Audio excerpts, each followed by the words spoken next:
Good evening. This is advertised time and place for the Thursday, September 5th, 2024 planning meeting. Please stand and join me in the Pledge of Allegiance. I pledge allegiance to the flag of the United States of America and to the republic for which it stands, one nation, under God, indivisible, with liberty and justice for all. Okay, welcome everybody. We do have several public hearings tonight, and the public is invited to participate on Zoom. We'll be ready with that, Matt? Okay, our first public hearing with Heather is the Atrium Café Site Plan. For the record, Heather Trojanowski, planner for the town of Riverhead.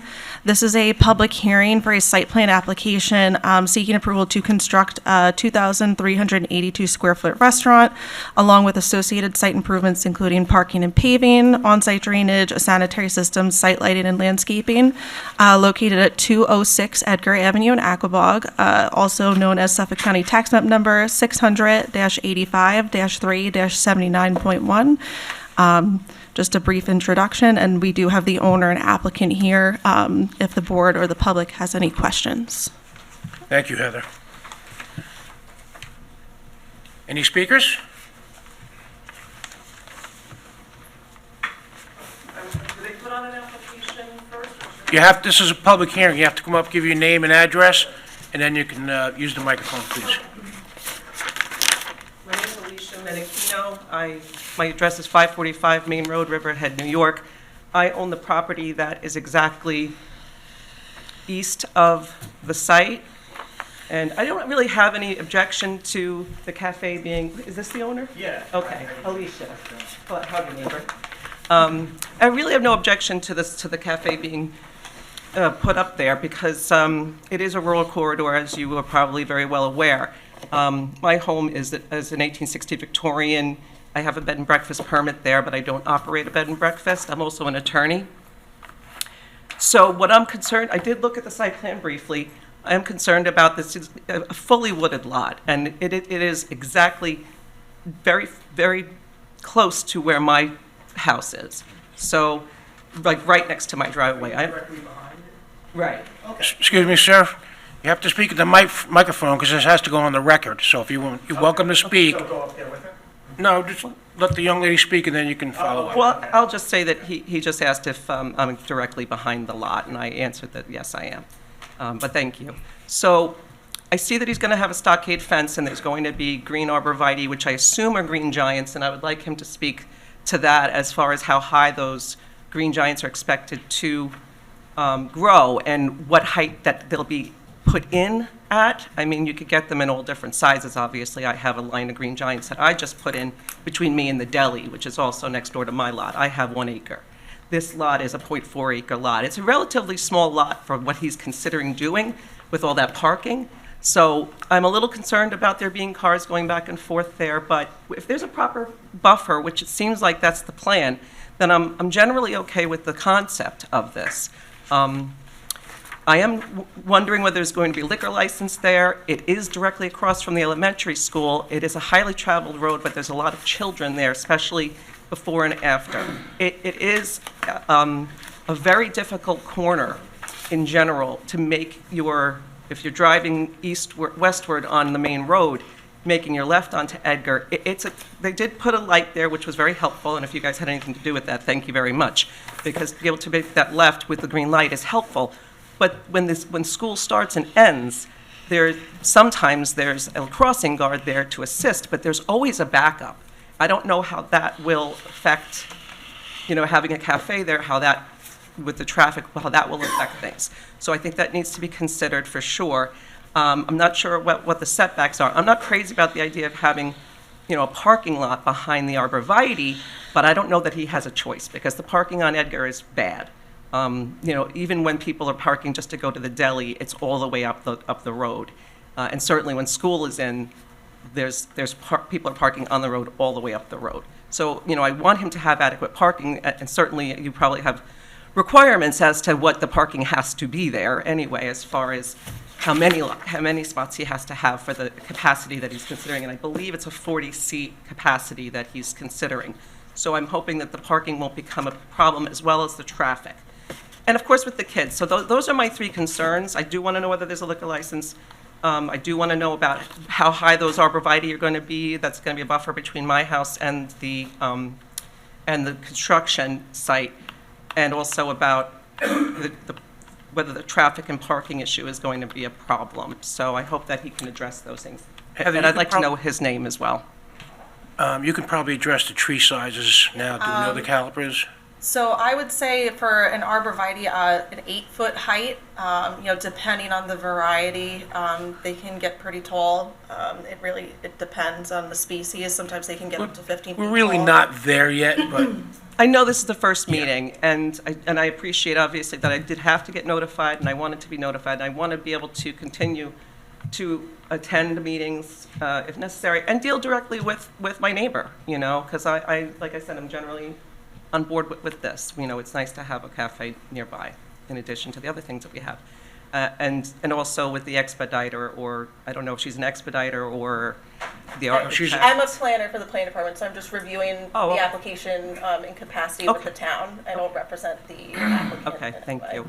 So I know that you're not there yet, but for those arborvitae to be put in at a larger height to begin with, and also to be able to go up as high as possible as a buffer. So I appreciate that. thank you very Thank much. you very much. Any other speakers?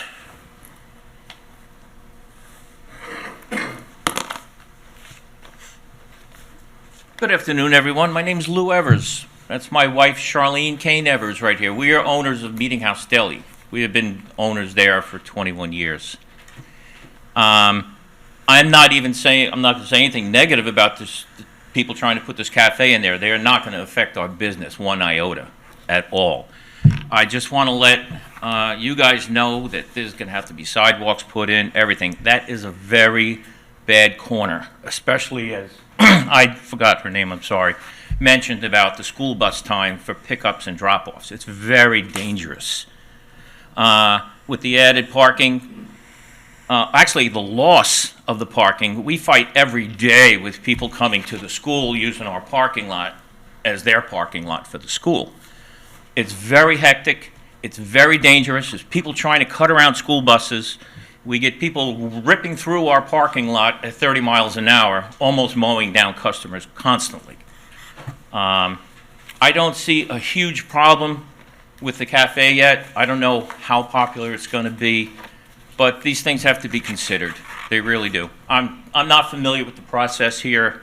We just want to say we really want you guys to consider this closely with the safety of the public right there on the corner. Thank you very much. Thank you. Any other speakers?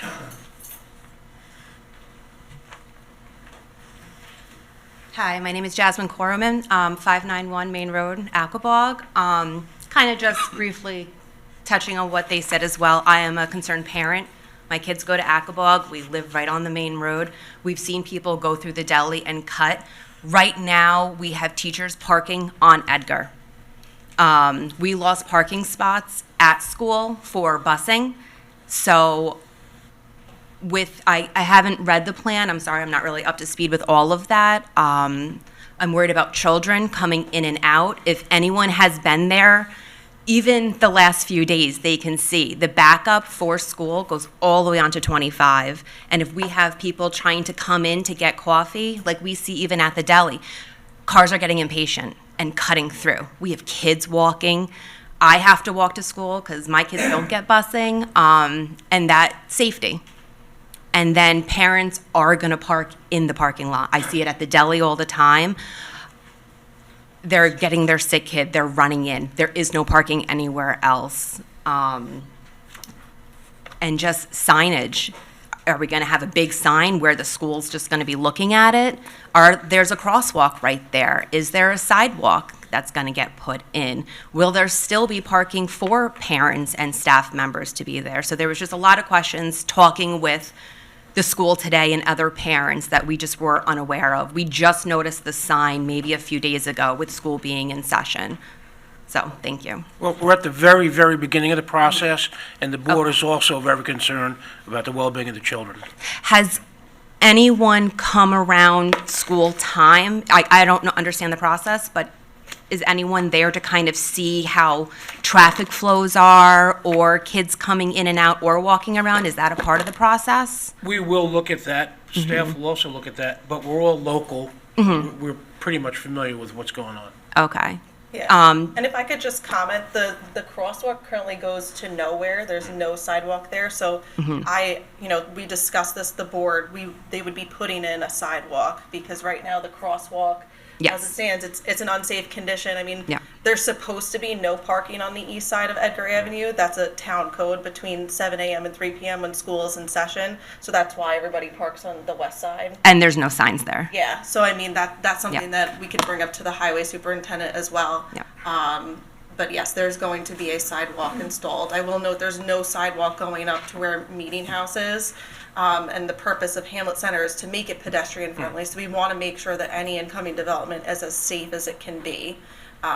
So something for the board to further consider. Very good. Thank you. Thank you. Anybody else? Matt, we have any Zoomers? No hands up. Anybody else? Okay. Did the, No, we have the one owner more. wanna come up, or? No, I'm good, my husband's. Oh, I mean, the owner of the property. Wrong owner. Good evening. I'm Robert Boxell, 486 Main Road in Aquebogue. So I have concerns just, again, about the safety of the children, et cetera. Edgar Avenue is a secondary road. There is no shoulder. So now that area is dominated by parents dropping off their kids and school teachers and other school personnel parking on the road. There is no provision in the site plan that I've seen for a left-hand turning lane. I'm not sure how one would be put in there, given that there isn't any shoulder. The proposed site is no more than 220 feet from the intersection of Main Road and Edgar Avenue. On any given morning, by the time that backs up in the main road, it would be between 8 o'clock and 9 o'clock. It would be daunting. So my concerns are to make sure that provisions are met that allow for some type of egress and access to that location without encumbering the safety of the children. That's really the main thoughts that I have on the thing. My other thoughts are, I don't know exactly what the offering is of the restaurant, what the hours of operation will be. One other person spoke about whether or not it would be licensed or not. I presume that's a non-starter given its location to the school. But is it going to be takeout? Takeout is going to be day and night during the school hours, people coming in and out, which is going to create an additional traffic burden, coming out of the facility. Outside of that, don't really have any objections. Just think that these things need to be thought through and remedied accordingly. Thank you, sir. Thank you. I don't know if the owner of the property wanted to come up and sort of elaborate on the possible hours of operation and what the menu is going to More be. than welcome if you like. Absolutely.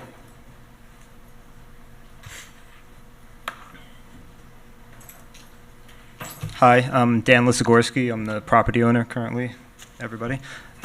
Basically, Where do you live, sir? where do I live? 1009 Reeves Avenue, Riverhead. Thank you. So I'm a Riverhead resident. I've been for a long time. My daughters both graduated Riverhead High School. Long-time resident, local Long Island person. Grew up in Manorville, so I'm very local. I own a roofing siding company.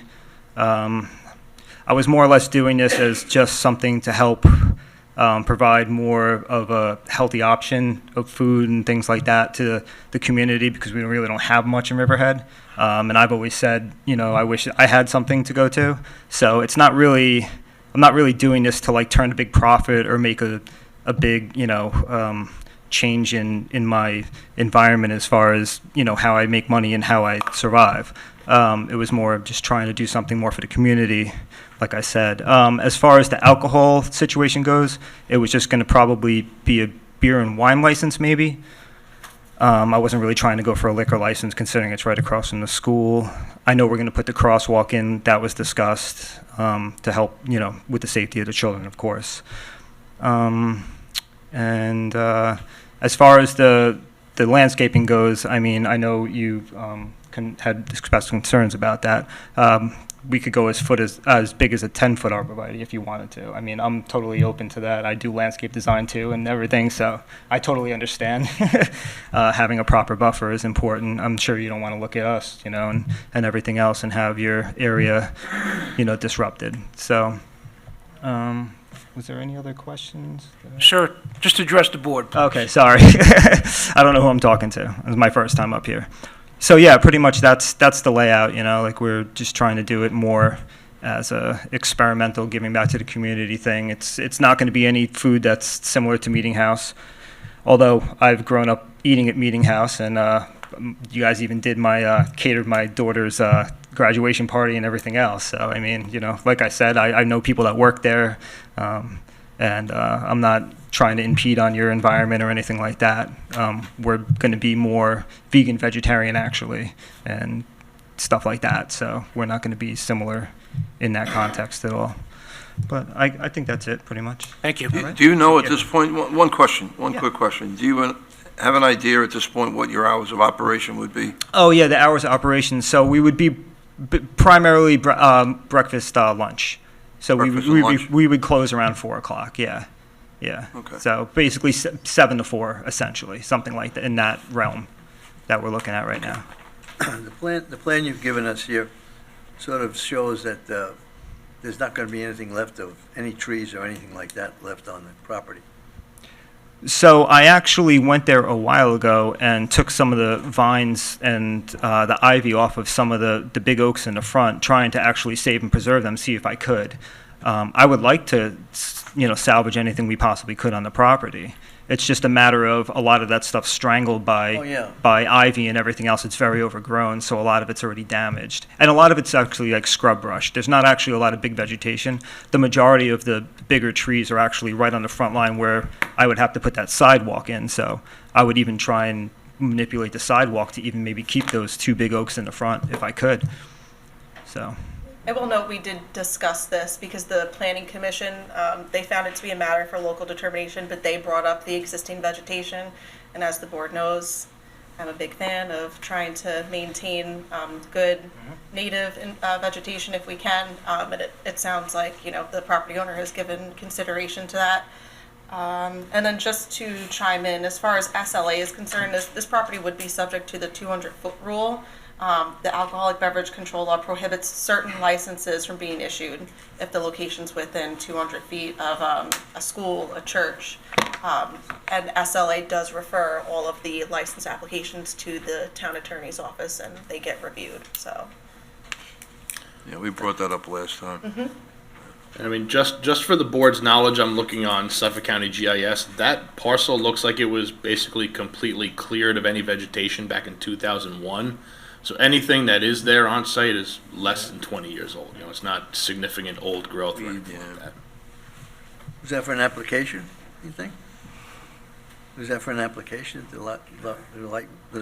No, I have no idea. I'm just looking at historical aerials, and I mean, that was completely devoid of any vegetation. So I don't know if there was a house there or something, but in 2001, that was completely cleared. Gentlemen, anything else? I move we close the public hearing Second. for Atrium Cafe. Moved in second, all in favor? Aye. Aye. Motion carries. All right, moving on to public hearing number 2, as QDOBA Drive-Thru Restaurant with Heather. One moment.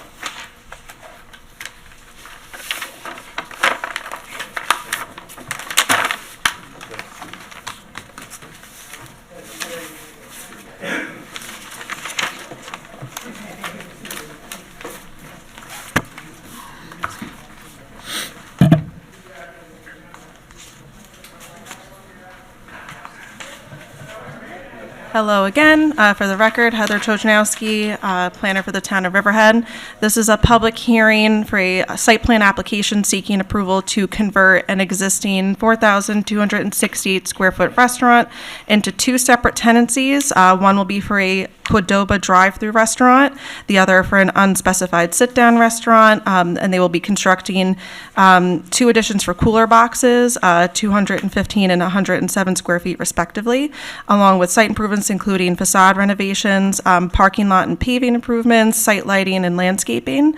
The subject property is located at 949 Old Country Road in Riverhead, more particularly identified as Suffolk County Tax Map Number 600-108-4-11.15. We had discussion on this matter at the last planning board meeting in August, and the applicant's design professional is here to answer any further questions that the board may have or that the public may have. I know we do have a couple questions, but we'll probably hear from the public and then go into... Hi. My name's Jacqueline Peranto. I'm the site engineer representing the tenant. If the board wishes, I'd be happy to walk you through the project, or if you'd rather just open it up to questions, I can address those as well. You can give us a quick overview if Sure. you like. As Heather mentioned, the site is just over an acre. Its zone business center allows the restaurant use. Our application would consist of renovations, interior renovations to the Friendly's restaurant, which currently has 168 seats. The combined two restaurants that we're proposing would be 104 seats, so a significant decrease in the capacity. The eastern portion of the building is the QDOBA restaurant with 54 seats, of which 8 of them are outside, 44 inside, as well as the drive-through lane. The western tenant is also yet to be determined, but would have a maximum of 50 seats. The site does have existing cross-access to the east and the west, which allows connection to Roanoke Avenue through the west, and we're proposing a cross-access to the south. I did speak to our adjacent property owner, and he's actually very happy that we're providing that cross-access, so that'll be formalized into an agreement with him. The site improvements consist of modifying the layout to accommodate the drive-through lane. We're also proposing all new site lighting, which would be compliant with the town requirements, 3,000 K color, maximum 16-foot height, LED lights. I do want to note, when I met with the board during our work session, there was discussion of providing some additional handicap on the east side of the building over by the drive-through lane. I did look into that. The grades on that side of the building are fairly steep, so for me to provide an area for the handicap as well as the crosswalk that's 2%, it would result in about 6.5 or 7% for the remainder of the parking lot to meet up with those existing grades on the eastern property line, and I didn't feel that that was adequate, so we have not made that change. In addition, the handicap ramp that would be located at the northeast corner of the building would be designed such that it would provide the radii as well as the frontage across the main entrance would need to be a flush curb, and we'd have to put bollards in. So it being right by the driveway entrance, I felt it was better to keep a full height curb there to protect the patrons that are coming in and out of the restaurant, sometimes not paying attention as they're walking in and out. But the handicap that you're showing is on the west side. That's correct. We're providing You two have handicap quite a stalls in distance accordance to with walk. the code. You have quite a distance to walk to get to the Q restaurant. Yes, but they are the closest accessible spaces, which is in accordance with the ADA code. You need to locate them where they can be met at the 2% slope, and that they're, the closest accessible stall. So we feel that that's very appropriate. We have a crosswalk as well as a handicap ramp, and then get them onto the sidewalk quickly. The count in terms of the handicap is also in compliant with New York State Building Code. The project will also consist of replacement of the existing grease trap with a little bit of a larger capacity one. The current one was undersized, considering we're reducing seats, so that'll be an improvement and a benefit to the Riverhead Sewer District to minimize grease impact. We're also providing a tremendous amount of landscaping around the building and the property, as well as some new street trees in the front, evergreens around the trash enclosure, as well as some nice shade trees and deciduous trees throughout the parking lot. We did meet with the ARB last week. We received a preliminary approval. They had a minor comment about an uplight that's part of a decorative element at the corner of the building, so that will be eliminated, and our architect, who is on Zoom, if there's any questions relating to the building, is looking into other options with downlighting. And they also requested some sample materials, which we're putting together to send over to ARB. Where is the sewer connection? The sewer connection is over on the west side, so the grease trap is on the west side of the building, and then it enters into a large structure which has a pump, and it's force mained across to it goes out towards Roanoke Avenue is the sewer that it connects. And I apologize, I just want to state for the record, Jacqueline Peranto, Key Civil Engineering, 664 Blue Point Road, Holtzville, New York. So a question for you. If we look to the left of this, on this drawing here, we see that one darker vehicle is in there. I guess that's the kiosk to order. Is that correct? No, the kiosk to order is right around the, I would say, the southeast corner of the building. I think the mouse, yep. Thank you, Matt. Okay. So what is that? Clearance bar. It's a clearance bar, like a height bar. Okay. So you don't have, And a question for you. So the pickup would be down around where we see the figure 9, correct? the pickup window is all the way on the top right. The last car, the first car or first last- car is at the Okay. pickup window. What is the height of that concrete wall? It's only about 2 feet. It's a little bit of a curb wall. Okay, so my question is, and we see it so much, so often lately, I'm not a fast food guy, I'll be honest with you, but my grandchildren are, and they don't have something ready, so what they do is they tell you to go park, and then they bring it out to the car. How do we address something like that happening here? Well, the employee would need to exit out of the front door. So at that point, they're able to walk around that island to get to those parking stalls. But I'm talking about the traffic backup. If the product or if the food isn't ready at the time the person gets to the window, they'd be asked to pull around and park, and then an employee would bring them their food. They wouldn't hold up the line. Is there a designated area that they're going to be directed to? There is not a stall with a sign on it telling them where to go. So that The could be- idea is that there would be an available space for them to pull in.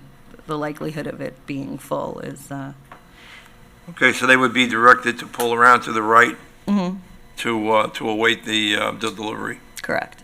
There's a total of 10 cars in our queue, which is very good for a fast food drive. This is a new concept for QDOBA, having a drive-through. Yeah, we know. The last time we asked that Mhm. question. One of the questions I have, I know you're not in favor of getting rid of the two-way traffic.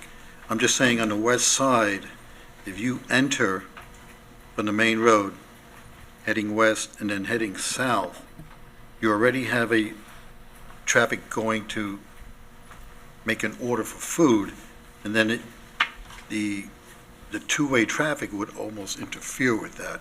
If that area could only be one way, because I spent quite a bit of time looking at the other drive-throughs in the town of Riverhead, it's one way completely around. I don't mind the both ways On the on the southeast. south part and the southeast, but just that one area where the cars are coming into order. Mhm. if I it did could look be- at that. If it could be one way. Sure, I did provide an alternate site plan showing angled parking along the western property And it doesn't line. even have to be angled, because then you would have plenty of room if it was just one way. You know what I mean? I find that drivers get confused when it's one way and 90 degree. I find that you're gonna have somebody going the other direction. I mean, if it's Which may be if true, it's the but- board's desire to just put the one arrow instead of the two and keep our layout as such, I don't Only really. because all the other fast foods in Riverhead have. Yeah, I would support one way with angled parking because it's a visual connection for a driver that they're going in that right direction, that it's one way in that fashion. When we do that, we lose parking and require us to go to the zoning board for a parking variance, which isn't. But also, many of the angle parking doesn't start until the queue starts. So you can. You're looking at the alternate layout with the angle? No, I'm saying the other restaurants, the other fast food restaurants in the town of Riverhead. They do have straight-in parking until the order line starts, and then it goes to an angle. Yeah, I mean, there's a lot of different There's ways a you lot can of- lay so in other sites words, you out. would We be do a able to lot keep- of different, You'd be able to banks keep and your fast. handicap, and I don't know if you'd lose even one spot. It's just a thought. Because I've looked at quite a few of them. Where did you say the order line is, or the ordering, where you, The order menu is at the southeast corner of the building, kind of by okay, that right cooler here. box. okay, that's what I thought. That's what I thought it was. See, on our plan here, we have that darker vehicle almost at the end there. It says, order. It says the pickup, it says order pickup at that point. I'm sorry, I'm not seeing what you do. There's a big Q, like a painted Q on the pavement. Yeah, no, it's like written on top of it. Yeah, it's written on there, it says order pickup. That's what's confusing. How can the order be picked up if it's not placed yet? It might be directional to tell people, hey, this is where you go to enter the drive-through, but there's a note directly underneath that where the landscaped island is. It says, it's like- proposed drive-through clearance bar. It's the pavement marking, so it's like come into this lane to order and to pick up. It's just their standard word. Instead of it saying drive-through, it says order pickup. It's like Oh, literally okay, like so it's like it's words just- on the pavement. That's what happens in that lane. Yeah. Got it. Yeah, it looks strange because it's superimposed. Yeah, it looks like it's on top of it, but it's actually under the car. So do we know who the owner of the fence is? Yes, thank you for bringing that up. I did actually spoke to August Grober as Yeah. well, the neighbor. So he confirmed it's our fence. So when I spoke with my client, he's happy to either replace the fence or repair. It got hit, August had told us it got hit by a snowplow, so. Yeah, it's damaged. Yeah, he said if he replaces it, is there objection to a white PVC fence being put up along? Yeah, I think there probably would be an objection to that. Okay. At least from my point of view. Okay. So you prefer a chain link with the only- brown only vinyl thing slats is, similar I to guess, what's you know, existing? You have co-owners of that fence because half of it's on your property and half of it's on Mr. Grover's property if you look at the survey. Yes, according to Grober, it was installed by our property owner. Why it's located the way it is, but Mr. Grober would be happy if our client fixed it or replaced it in kind. Okay, just want to make sure. So if it was replaced, is the desire of the board to put back the chain link with the brown vinyl slats? I just don't think we're in favor of the white PVC. They crack when you put snow against them and when Okay. It's cold out, snap. Okay. Because the fence around the dumpsters need to be repaired also, and it's Yes. the exact same fencing. Yeah, I mean, I have no problem with the back, just repairing what's there, sure. and then same thing with the dumpster fencing. Yeah. Yep. Agreed. Okay. In Well, terms of the fence, Heather, do you want to speak to the cross-access? Yeah, so from a planning standpoint, and I spoke with Mr. Grober as well, he was fine even if the fence was completely removed. He sent an email that I forwarded to all of you saying that he would, grant permission for them to come on his property to remove the fence. But, he is very much in favor of that southerly cross-access. So from a planning standpoint, if it could be left open, so if the fence is going to be removed at that point and not replaced, I think that would be fine, because eventually when that property comes in to be developed, we're going to require reciprocal cross-access and it's going to be improved. Sure. There was an issue on the KFC property where they had just beyond the that curbing that you see on the southwestern portion of the site plan, beyond that property line, there's a similar future cross-access that's, it was partially improved on KFC side, and they went and they put a fence across it, and there were issues between that property owner and Mr. Grober because it was technically a violation. So I just wouldn't want to see a fence. It might not be a permanent structure because it could be removed, but putting a new fence or replacing the fence if it's just going to be removed again down the road. Well, we've been seeing site plans from him for 25 years, so it doesn't mean it's going to happen tomorrow. I personally would like to see the fence because there's cars back there now parked, and I just don't want to see it turn into the Wild Wild West. Good fences make good neighbors, and it'll be a nice, clean appearance. And they're very easy to remove or put a gate in later on. That's just my thought. What do you guys think? I agree with that. I agree, yeah. And if the fence goes in, it'd be a privacy fence, so you can't see what's behind the building. And maybe have a survey done and have it installed properly. I was gonna say, I think doing, putting a new fence in conjunction with a surveyor would help in terms of Right. where it lands along the property line. Right, have it on QDOBA's property. And, right. Very good. I have a question on the pavement. You plan to slurry seal or new pavement? There's a large areas that are new pavement, so the rest of the area will probably be a mill and overlay. Also, I asked the question last time you were here, Jack, about the blacktop curbing on the west side. I checked with a couple of contractors. The only time they use them is to deter water to a drain. It's not something that they use to stopping a vehicle or anything. Just wondering, since you're doing that kind of work, if you can just cut that out and put new curbing in. It's not an expensive deal. On the west side, underneath where the trees are. I was going to say, can we agree to do it on the west but maintain the south as is? Yes, Okay, yes. I think we could do that.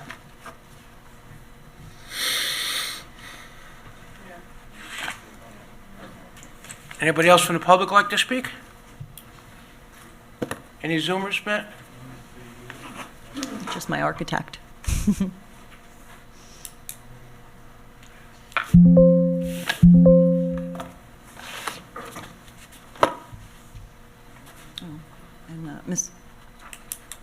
That's August Grober's on too. I don't know if he wants to. See anybody raising their hands?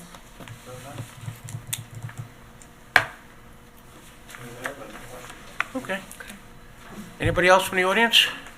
Staff, board members, anything else? Nope, that's good. Oh, one other thing, Jack, on those back area parking, the trees are, you guys gonna trim the trees up? 'Cause Yes. They're really, Yeah. Yeah, we'll clean the underbrush and like lower branches. because they've now become important parking spots. Yeah. I'll move we close the public hearing. Second? Moved in second, may we have a vote, please? All in favor? Aye. And I vote aye, the motion carries. Thank you very much. Thank you. All right, now we need Greg, and we're going to move on to the Diaz and Lakeside Trailer Court lot line modification.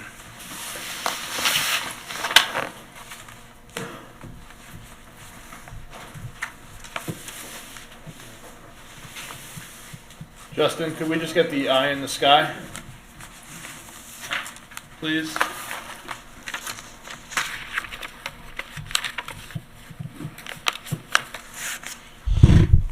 All right, thank you.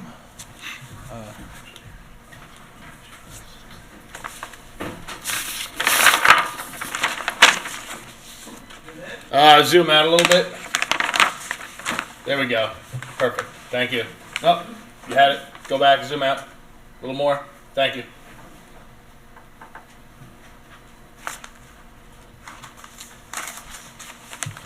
All right, thank you. Good evening, board members. For the record, Greg Bergman, Senior Planner with the Riverhead Planning Department.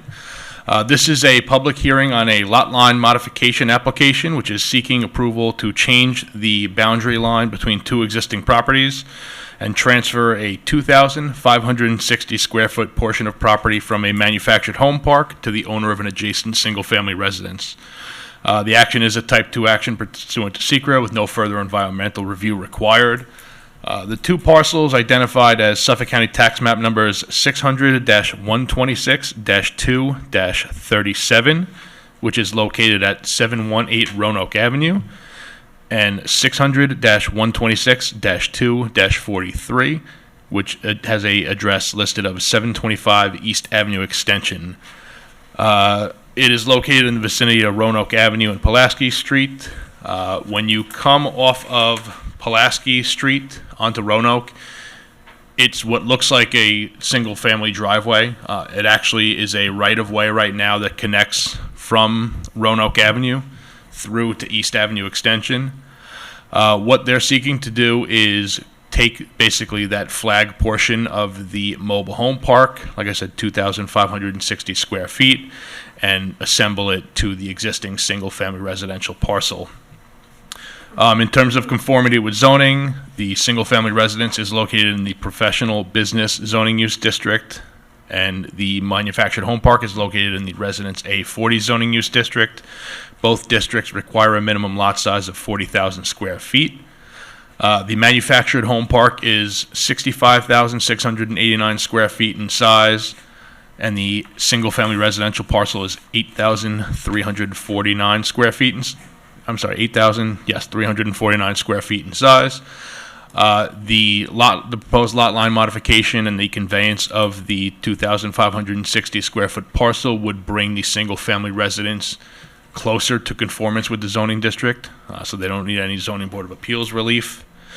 Regarding the it's called Young Street, the right-of-way that connects through from Roanoke to East Avenue.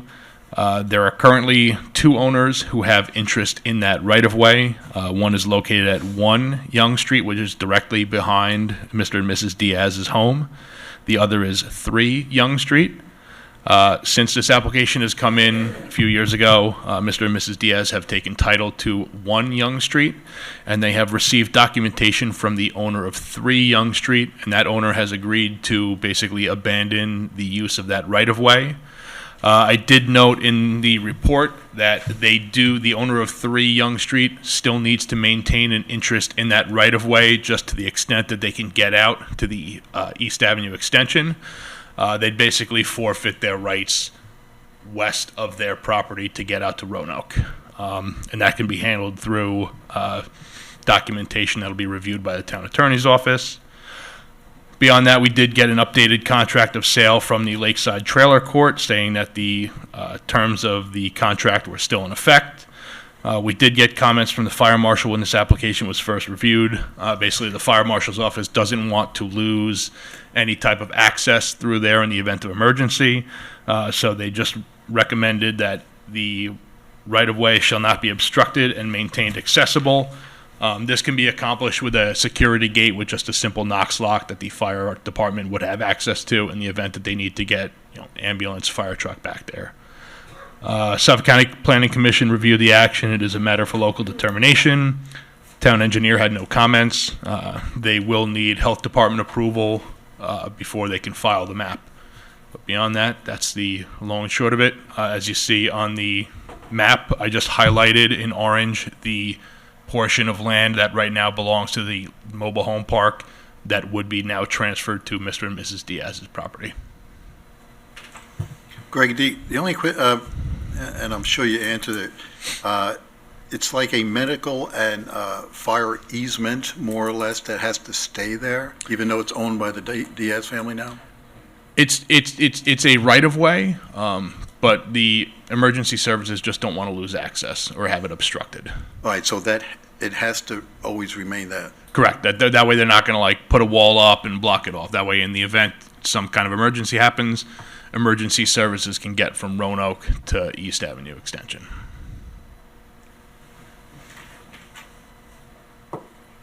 That's why. Anybody from the audience like to comment?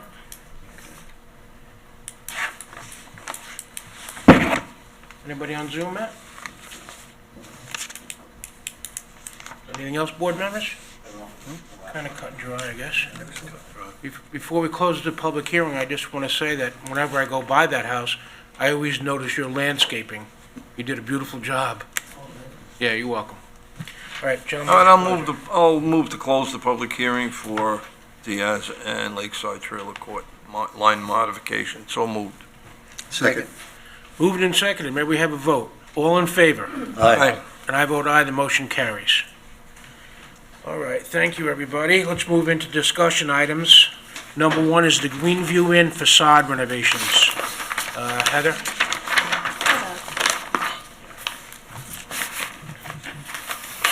This should be a fairly quick discussion. Just gonna open up the plan so everybody can see.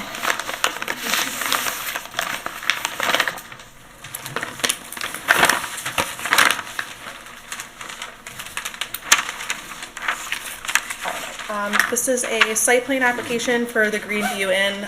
All of you are probably aware of its location, 1433 West Main Street in Riverhead, more particularly identified as Suffolk County Tax Map number 600-119-2-49. And if anyone's seen the site recently, they did already start the facade work. The applicant has already paid the double fee, which was a condition in the draft resolution I have before the board today.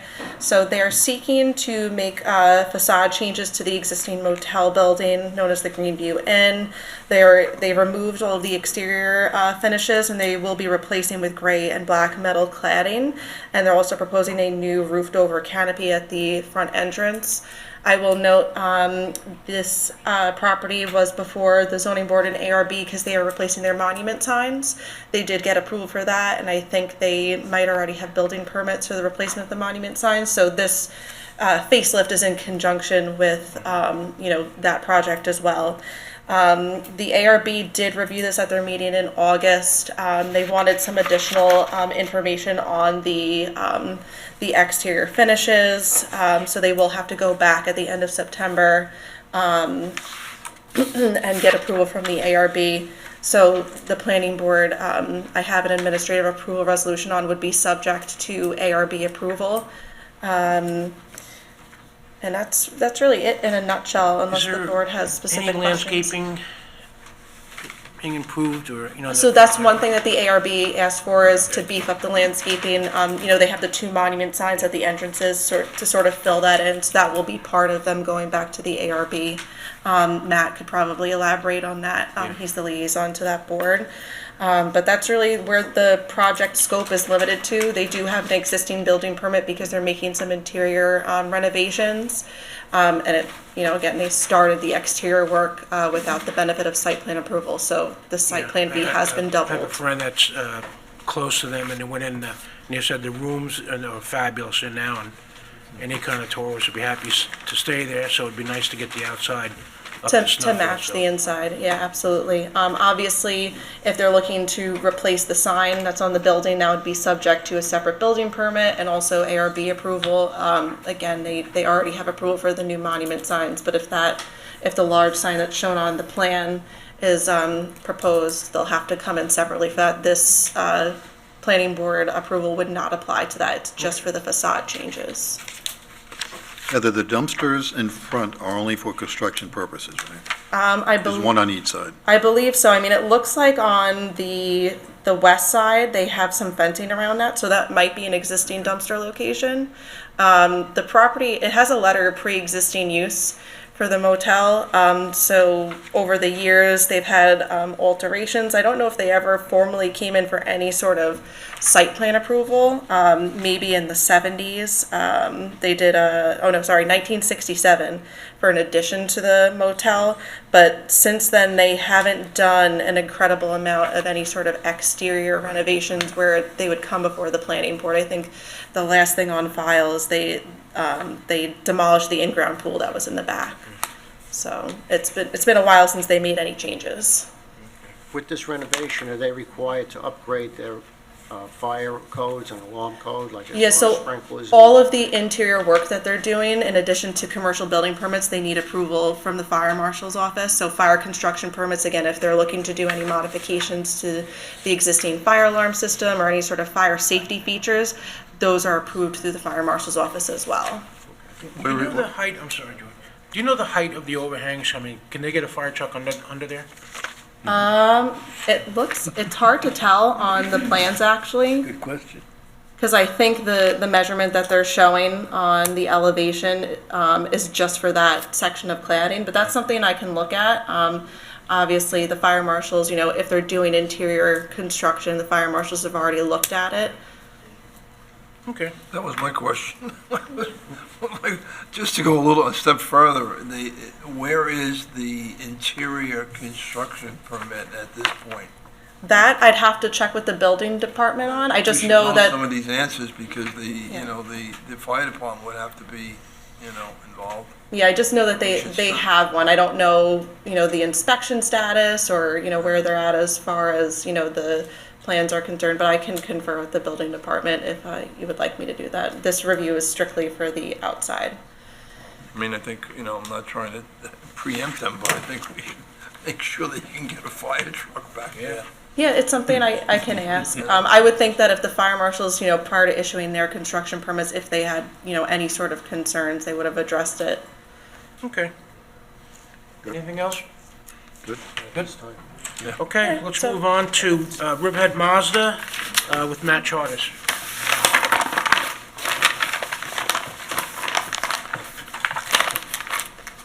Yes. Bring everybody.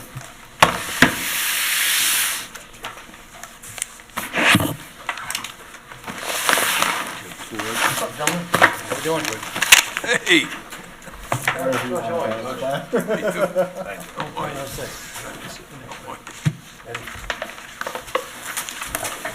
Everyone can just introduce themselves for the record.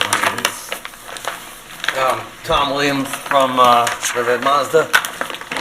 Matt Baxter, Riverhead Mazda. Mike Lewis from WFC Architects. Dan Tabarero with Key Civil Engineering.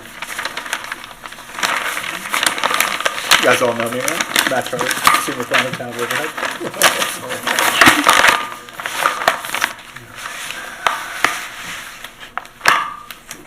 Good.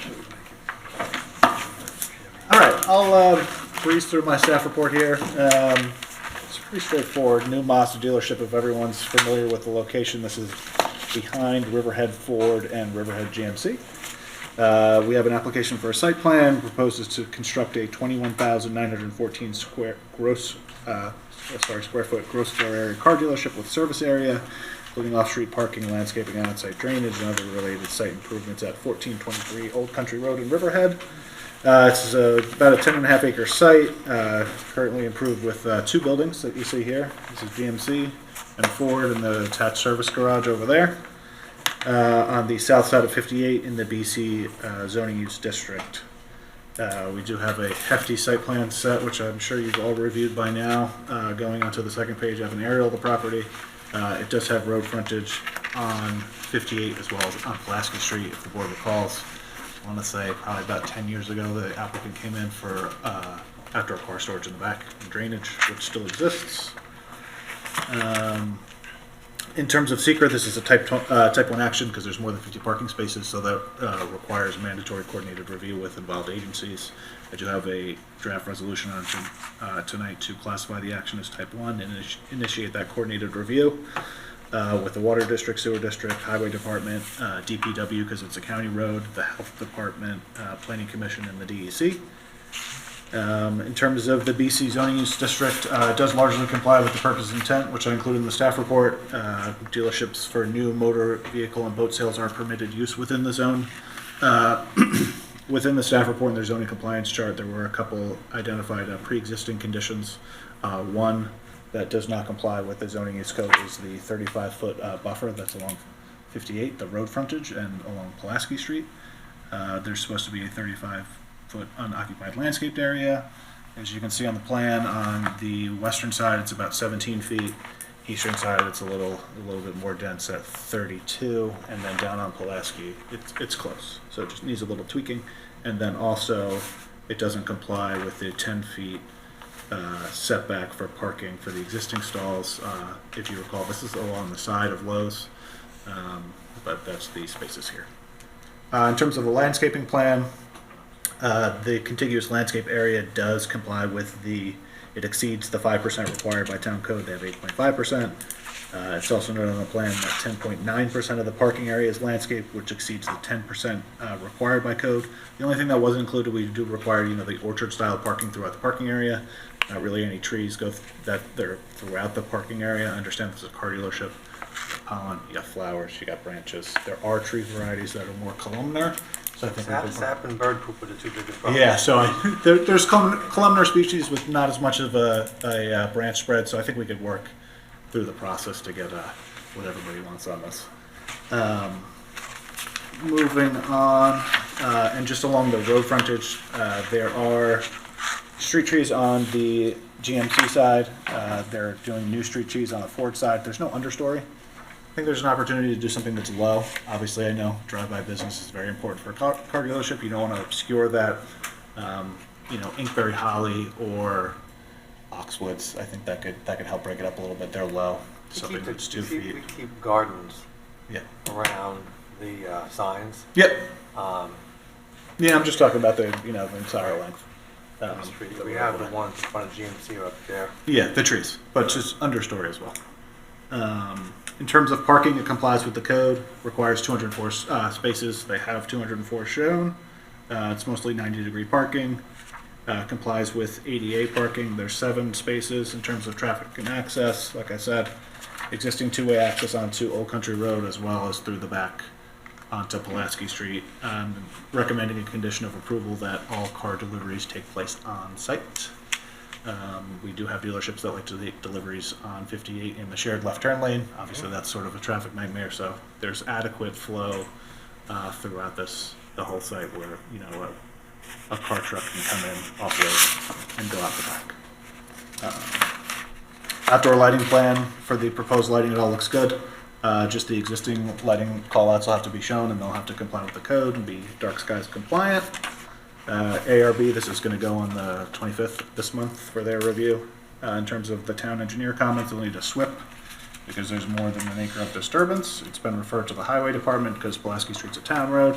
Haven't got anything back yet. Water District 2, it's been referred. We haven't got anything back from them or the sewer district. Fire marshal comments were pretty straightforward. Marked fire zones must be identified on the plan and access must be maintained. They'll need impact protection for the private hydrant, and emergency radio coverage must be tested prior to completion. It's been referred to the fire district with no comments yet, and the planning commission found it to be a matter of local determination. Just with a couple comments from the planning commission to minimize any energy consumption and try and do solar where you can do it. Health department, no application's been made yet. Obviously, they'll need health department approval before they build. And then DPW, we haven't gotten any comments yet. So I do have a resolution to classify and initiate emergency coordination. Are you going to use the existing sewer main? Yes, the proposal right now is to connect to an existing on-site manhole that is in front of the GMC building and basically use the tap that's on there currently, not go out into the street. Riverhead Sewer District has indicated that they are okay with that. Okay, that's really what preliminarily. We haven't gotten full approval from them yet, but preliminarily they're okay with it. Matt, are there any variances needed? No, just as long as they comply with the buffering requirements. No. The one question I had was, you guys back up to Stotsky's Park. Are you guys going to do any fencing? Because I saw original fencing until the back parking area, but I would love to put a fence down there and block Stotsky Park off, because every Monday, I pick up 200 Mondello bottles, 15 Mondello cans, and about a couple $100 to $1,000 worth of damage to my cars from them all opening their cars, parking when they shouldn't be. So there are no plans to put it there, but I have spoke to the Parks Commissioner, and they went and spoke to the people that run the soccer leagues, and it has gotten better, and they're aware of it. But yeah, it's like a circus back there every Sunday. So right now, that original fence is because that's where the original fence used to come across the back. Right. When the back fence was removed, that was it. I'm probably going to either I'm going to continue the fence down or take that fence that's still there when we clean it all up. That what's existing will just come down because it's a fence to nowhere. Right. So, but I'm just saying, if you went with chain link, at least to the back of the building to keep any young kids from coming onto the property. That was because when I looked there, I mean. When we had the fence there, monthly I had it repaired because they cut into it to steal the stuff. By having the fence there, it doesn't cost me as much. And the police can drive through it. They have more access to it. So the fence, I heard somebody say before, fences create good neighbors. In this case, it does not. Yeah. So I'd like to. I was considering putting a fence up just to stop the cross traffic, but I don't want to, the park's the park, I get it, they need a place to park. The town says that they have plenty of parking on the east side of the park, but for convenience, the fields are right there, so they park in my parking lot and they walk through. I have no problem with the parking there. Right. The problem I have is, garbage. The picnic, the garbage, the damage, which they have spoken to whoever run these organizations, and I guess they've all spoken, and there's been substantially better. So at this point in time, I'm just letting it ride, and I probably will take the half a fence that is there down, because it's really, there's like wooden posts where the property line is there. Right. And for those of you that don't know me, we have a organic greenhouse and nursery, and my wife and I have been looking at how to put a native garden back there. You know, attract butterflies and stuff like that, and make it look better than just, will it ever happen? We were down looking the other day where the sun hits this, what's gonna grow, what's not gonna grow. So, you know, we're looking into different options, but we're not really looking to put a fence at this point. I just want to remove that one. And also, you have the 2 recharge basins that are there, and you only have split rail fence. Have you ever considered a more secure fence or just as a safety hazard? That's what the town told me to put there, that's what I put there. Oh, okay. How about all the space you're going to lose for your inventory? I got plenty of room in the back. You got enough in the back? Yeah.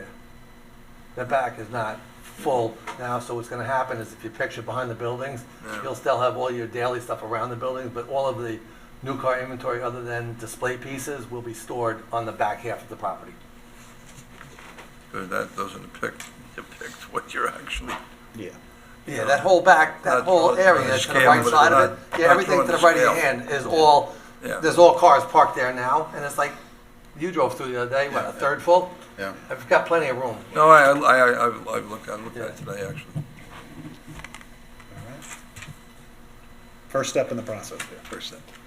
There was one item that I'd like to discuss in terms of these existing nonconformities. With the front landscaping and the side landscaping here. Those are really, they've been looked at by the town previously, including that application 10 years ago, and wasn't discussed then to my knowledge. I would imagine being that it wasn't This is the installed. first I'm hearing of it, and I've done 3 projects on that property. We're not really working in those areas as part of this. It's a unified site. I would say we would like it to comply with the code. The problem with it is you go back 35 feet, and then you're losing, what am I gonna sell, like Matchbox cars? You'd be able to see it because it's 31 feet on the other side, and you double or triple stack on the Ford side. So I think. But the Ford building is much further from the road than the GMC building is. I think you have room.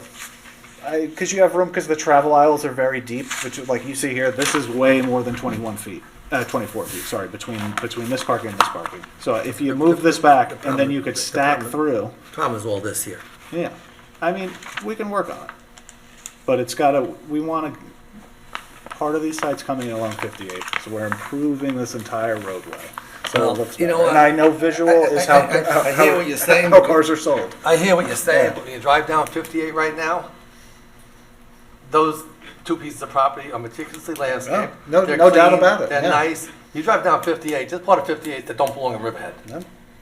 You know, so I hear what you're saying, but to say, to give that all up, it's what the code is, unfortunately. It's a hard, well, when did this code get passed? How long ago, I mean? It's been there since I've been here. I mean, which is not very long, but it's been in effect for quite some time. I mean, in terms of like the side yard, I think there's, how long these pre-exist, there's wiggle room also, I believe, in the code in terms of strict compliance, but the front buffer is right from the dimensional regulations. It's a note on the dimensional regulations chart. I guess when they widen 58. Yeah, I mean. And the previous approval doesn't. I can't speak to what the previous approval is. You're here now, so I can't ignore it. All right, you guys can work that out. Let's keep moving. Is there any other issues on this? No. That's good? Good. All right, you guys work it out and help you out if we can. Thank you. Okay, item number 3, Cab 896 LLC, Greg Bergman.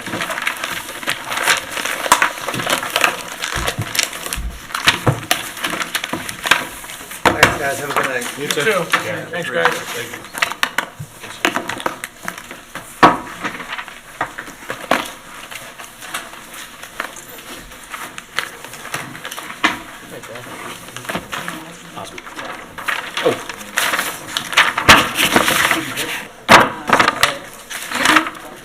No, that's us. Oh, you Let's give away the secret file. Sorry, that was the bottom secret. Justin, can we zoom out a little bit so we can get this whole picture, please? Bram Weber, Weber Law Group. Osman Barry, Nestor Pope. Allison Scafani, Weatherlog. How you doing, everybody? Very well. Good. Thank you. All right, so I'll try to get through this as quickly as I can. So this is a site plan application which is seeking approval to convert approximately 3,100 square feet of existing vacant space within an existing one-story building to additional oncology center space. There are no additional site improvements proposed as part of this application. As far as secret, it is a type 2 action as it involves the reuse of a commercial structure where the commercial use is permitted.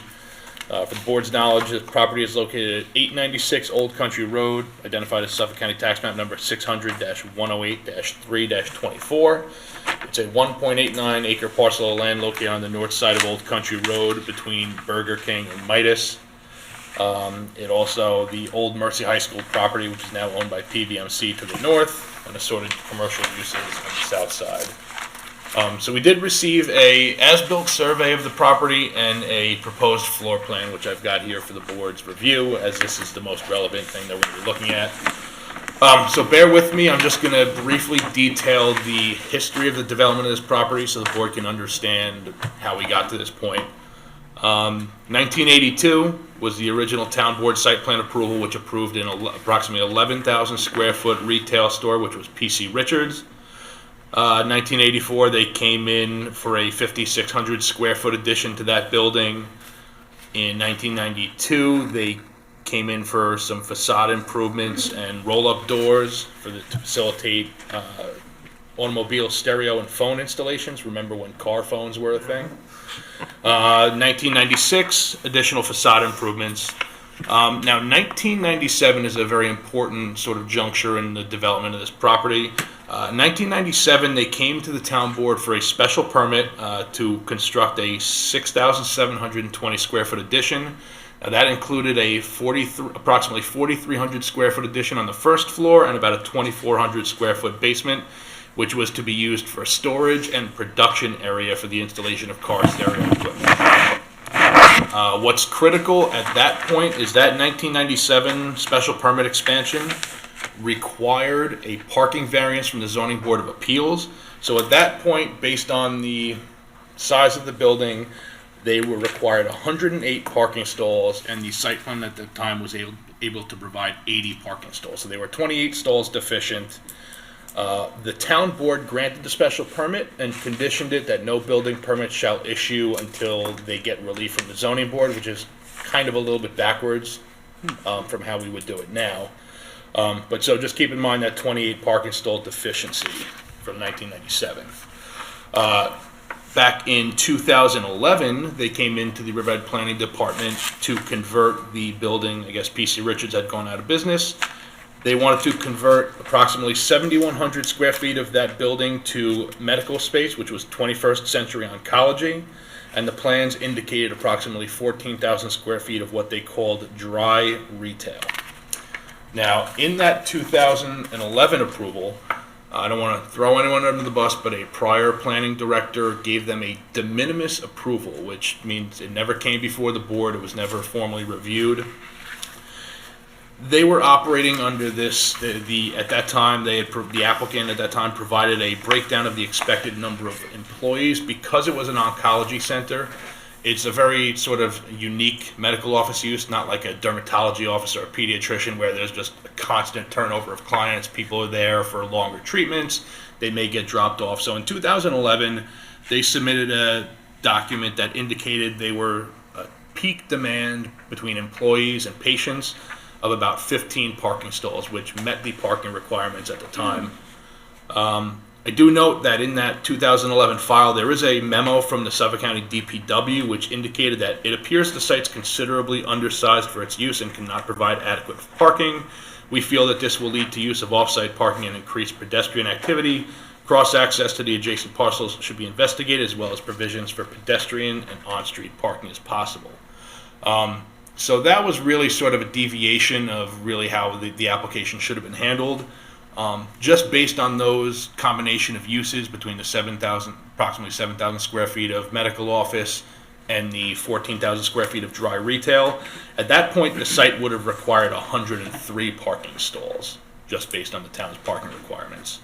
But regardless, they were issued permits to convert a portion of that.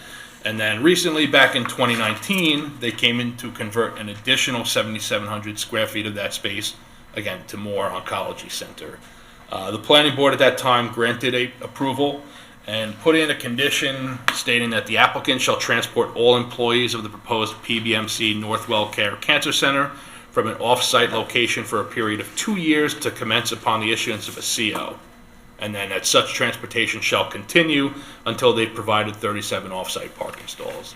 I will let the applicant speak to that, but it's my understanding that they've never had to utilize that off-site parking provision. The applicants did prepare a parking study, which will be distributed to the Zoning Board of Appeals as well. If you look at that parking study, I believe, did you put drones up in the air, or how did you assess that parking study? We counted manually. So they counted manually. Every half an hour from 9 a.m. to 6 p.m. So basically, went in, manually counted parking stalls, found that even during their peak time, which generally I think was around like the 9 a.m. to 10 a.m. hour, they are highlighted. So for example, on Tuesday, September 12th, 2023, there were 40 vehicles parked. There were 37 vacant stalls. On Tuesday, August 20th, 2024, there were 50 cars parked. There were 27 vacant stalls. On Wednesday, August 21st, 2024, there were 46 cars parked, 31 vacant stalls. And on Thursday, August 22nd, 2024, there were 34 cars parked and 43 vacant stalls. So during those peak hours, they've demonstrated that they're really nowhere near filling up this parking lot, again, because of the kind of unique nature of an oncology center. So the application, I had spoken with the applicants prior to their site plan submission. They do have a pending zoning board of appeals application, which is really where this should have been probably in 2011.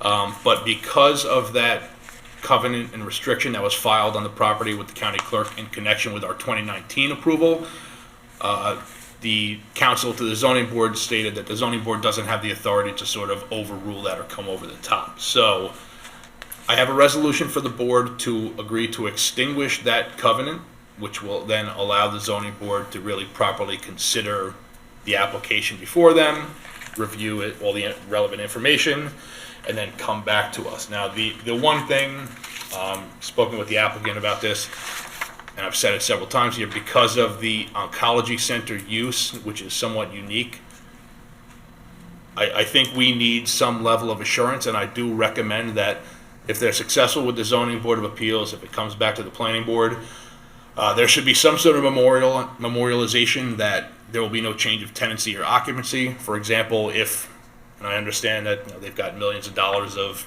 medical equipment that are likely not going anywhere anytime soon, but down the road, we want to ensure that this doesn't turn into a dermatologist's office where it could potentially overwhelm the supply unless they are able to construct additional parking.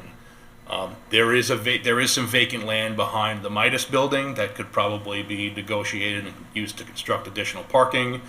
There is some vacant land behind Burger King, but that's sort of in a pit, so that probably wouldn't lend itself to really be easily redeveloped. So again, if the board's okay with that, and if the applicant's okay with agreeing to those conditions regarding tenancy and occupancy. So what would we do, covenant restrict, that they have to come back if there's a change of use? Well, if I may, and I just want to say one thing before I even start. I just want to thank Greg. He put a tremendous amount of work, as you can tell, into this, researching the history. He has put a lot of effort in this, and I just want that to be noted, no matter how this turns out. We would agree to come back to the boards. I think that's real. I think that's reasonable. I wouldn't want to be in a situation where we had to go get land from an adjacent property owner that we don't know and don't necessarily have a relationship with, but absolutely to come back to this board, the zoning board, however it had to be done, to seek approval for a change of tenancy to a different medical use, I think is reasonable. Okay, I think everybody's affected by cancer with loved ones and Just for the record, family. my observations were the same. It's underutilized. There's a lot of parking empty. We would never every make this time I application went. if we didn't have the data. The only thing I would agree with, though, I would agree with the putting another covenant on it, that if something changes in the future, you gotta come back. Gotta come back, agreed, absolutely. Then you gotta deal with the parking. Yep, absolutely. Yeah, I'd like to, I don't want to say kicking the can down the road, but as long as the board's comfortable and that we're not going to I like to think that we're a practical board. We review applications. You just measure the impacts. As long as they're not going to overwhelm the parking, which, based on the data, I clearly don't think that's the case. As long as there's some level of assurance, and if it's as much as the applicant coming back to us for additional approval. We could take a straw poll now and advise the zoning board that we agree as a board to, expedite it and support it. Right. Yeah, and I believe the zoning board of appeals will look for a memo of some sort from the planning board, so. Yep. I can draft something up. But do they also need to You guys good with approve that? the extinguishing of the CNRs, right? No, so the planning board has a resolution, the zoning board has no authority over the CNR. So the Right. planning board has a resolution to extinguish that CNR, which they'll consider at tonight's meeting. Got it. Once that's done, again, if it's just a matter of filing the actual document with the county clerk, Right. I still think the ZBA would be in a position to consider the application. Understood. Greg, I have a question. How many more employees with this, will you be hiring now if this renovation's complete? So, good question. So it's only 3,100 square feet. So initially none, and we'll see if there's a demand for it. It's really just to it's really to provide. We've seen an increase throughout the years. We know of cancer needing for treatment. So it's adequately staffed now. We want to see what the demand is going to be for that additional space, but it's probably no more than 3 or 4 additional employees for that 3,000 square feet. But initially none, and we'll see what the demand requires. That few, three Yeah, or four? yeah. Okay. You have something, Ken? No, that was same question. You guys all in support of, Yes. okay, so you have the planning board support. Greg will draft something up, and we'll see you as soon as we can see you. Thank you so much. Thank you. Appreciate your time. Thanks, Roger. Okay, we still need you up here, Greg. You're gonna explain our Yeah. coordination plan. Right. So what I did, speaking with Dawn, speaking with Heather and Matt. Yes, sir. Unless you want to take that one too. No, I got it. Leave one matter at a time. All right. Have a good night. Thank you. So I've drafted up a resolution which would establish a planning board policy regarding secret coordination. So in terms of SECRA, the State Environmental Quality Review Act, the planning board is the board responsible for reviewing subdivisions and site plans, every application before the board needs to undergo SECRA. When we get applications, something is either a type 1 action if it's on the type 1 list. Something is either a type 2 action if it's on the type 2 list. If it's not on one of those lists, it's an unlisted action. Now, in the case of type 1 actions, coordinator review among involved agencies is mandatory. In the case of unlisted actions, it's discretionary. It's not required to coordinate review among involved agencies. And for type 2 actions, there's no environmental review required. So, and it does perfect example of an application that we saw tonight. So Riverhead Mazda was a type 1 action. The policy and procedure of this board has always been, we'll get an application, staff will do an initial review of it, send it to internal agencies, then we'll come in and we'll adopt a resolution formally classifying the action as a type 1 action and initiating coordinator review, sending it out to involved agencies. Now, based on the 3 staff members that we have, the number of applications, it's very often, an application might not actually get to the planning board, sometimes 6 weeks, 8 weeks, just based on all the applications we're reviewing. So in order to sort of streamline the process and create a quicker, more efficient process, both for us, for the board, as well as the applicants, what I've come up with is a process for handling secret coordination. So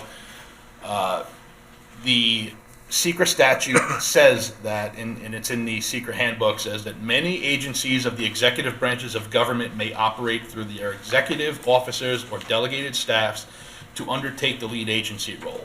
In the case of legislative bodies or agencies that function through boards or commissions in their decision-making, it may be necessary for them to make some type of formal resolution regarding their assumption of lead agency role if they have not delegated such function to an officer or support staff. So what this resolution does is it would establish a board policy that in the case of a type 1 action, where coordinator review is mandatory, when we at a staff level review the application for completeness, once it's deemed complete, we would draft a letter saying, the planning department as delegated, authorized by the planning board, will commence the secret coordination review process. The thought being that if we can get those coordination materials out to involved agencies as soon as the application is reviewed, by the time we come to the planning board to have the discussion, we should have comments back from all those outside agencies. At that point, the determination of significance, meaning a neg deck or a pos deck, the way it's worded is still under the sole discretion of the planning board, and that would be done by formal resolution. So it really just cuts out that 30-day waiting period where we come in, do an application, classify it. Now, in the case of unlisted actions, the way I've worded it, and again, because we don't have any kind of clear threshold as to when we coordinate an unlisted action, there may be something that may have some traffic impacts that we may want to coordinate, but there's no written guidelines for when to coordinate. So this resolution would also erring on the side of caution, because many times, for example, if we get an application that's on County Route 58, we're referring it to the Suffolk County DPW anyway. If we need something that needs to go to the Planning Commission or the Health Department or like New York State DOT, we're making those referrals anyway. So in those cases, if we have an unlisted action, we will automatically opt to coordinate, follow the same process, get the coordination materials out to involved agencies once it's deemed complete. And then again, by the time we come to the planning board for the initial discussion, we have those comments and we have just a much more thorough review and a much more streamlined process. So that's it in a nutshell.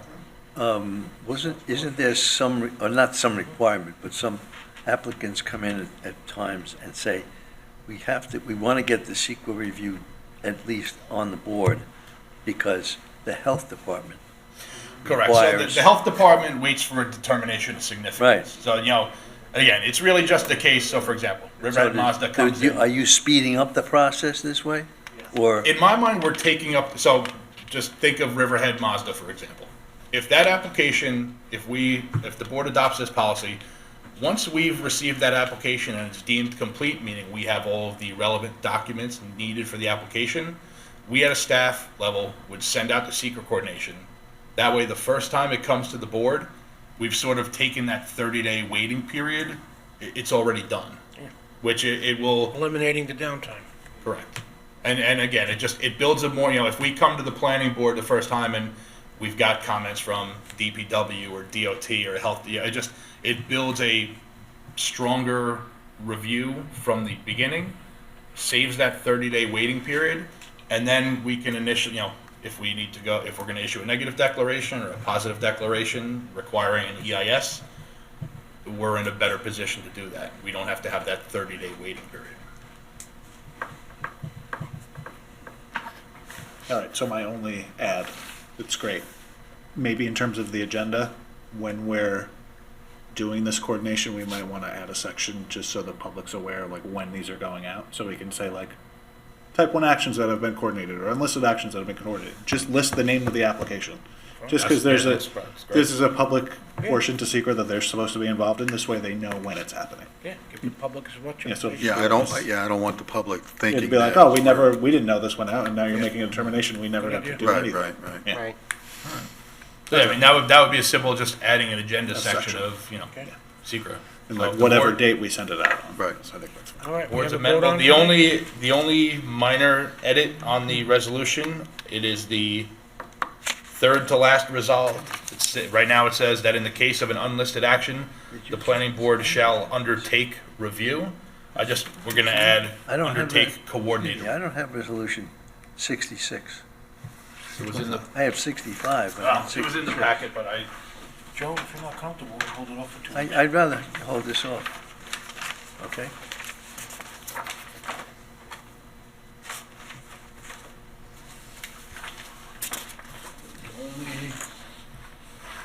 only minor, really scrivener's error, I just omitted the word. You have this one? Oh, okay.